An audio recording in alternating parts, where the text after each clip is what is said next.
Storm dumps waist-high hail in Texas Panhandle.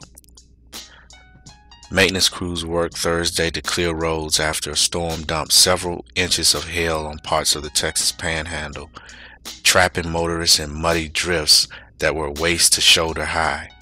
The storm left so much hail in its wake that workers had to use snow plows to clear the piles from the road.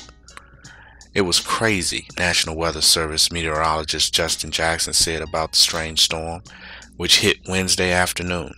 The hail was real small, but there was a lot of it, a concentrated area accumulating 2 to 4 feet deep, he said.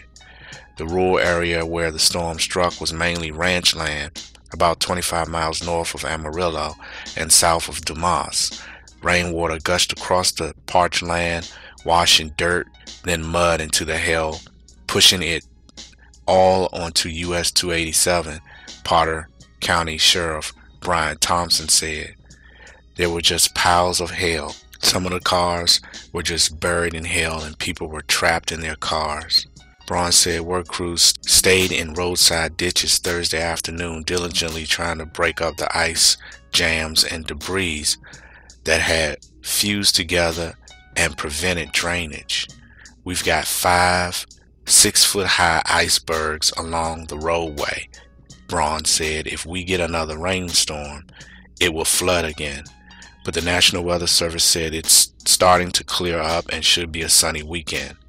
That's a good thing, since it will take a few days for that hail to melt, said Andrew Moulton, a NWS meteorologist in Amarillo.